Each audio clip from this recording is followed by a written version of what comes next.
Hello മക്കളെ, board എക്സാമിന്റെ ഒരു 3 മാർക്കിന്റെ ക്വസ്റ്റ്യൻ നമുക്ക് നോക്കാം. ഇതാണ് ക്വസ്റ്റ്യൻ. എയും ബിയും ഇൻഡിപെൻഡന്റ്ലി ഒരു പ്രോബ്ലം സോൾവ് ചെയ്യാൻ വേണ്ടി പോകുന്നു.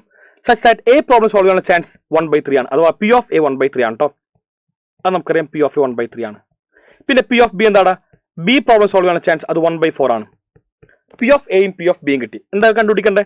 അങ്ങനെയാണെങ്കിൽ find the probability that both of them solve the problem. മക്കളെ, എയും ബിയും ചെയ്യണം. Both means A and B ചെയ്യണം.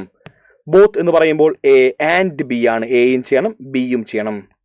And means it's always intersection. അതെന്താണ്? അത് P of A intersection B ആണ്. ഇവിടുത്തെ ഏറ്റവും ക്രക്സ് ആയ പോയിന്റ് വേറെ ഒന്നുമല്ല, എയും ബിയും ഇൻഡിപെൻഡന്റ് ഇവന്റ്സ് ആണ്. ഇൻഡിപെൻഡന്റ് ആണെങ്കിൽ എല്ലാവർക്കും അറിയാം P of A intersection B it is same as P of A into P of B.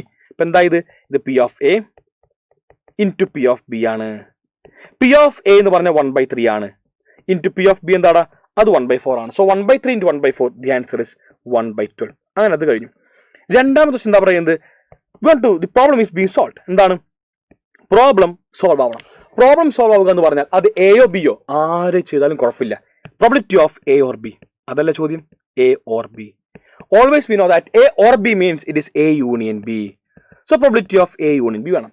എന്താണ് probability of A union B? It is same as P of A plus P of B minus P of A intersection B. P of A എന്ന് പറഞ്ഞാൽ 1/3 ആണ്. And P of B 1/4 ആണ്. So 1/3 plus 1/4. And തൊട്ടുമ്പ് കണ്ടുപിടിച്ചു P of A intersection B it is same as 1/12. So minus 1/12. എല്ലാവരും LCM എടുക്കാം. So 4 plus 3 divided by 12. ഞാൻ ഇവന്മാർ രണ്ടുപേർ LCM കേട്ടോ. So 4 plus 3 12. 4 plus 3 divided by 12 എഴുതി കഴിഞ്ഞു. Minus 1/12. 4 plus 3 it is same as 7. So 7 minus 1 it same as 6/12. The answer is 1/2. So ഇത്ര മാത്രമാണ് ഈ ചോദ്യം വരുന്നത്. ബാക്കി എല്ലാ ക്വസ്റ്റ്യൻ നമ്മൾ നമ്മുടെ സൂപ്പർ ഡിസ്കസ് ചെയ്യും. So guys, by.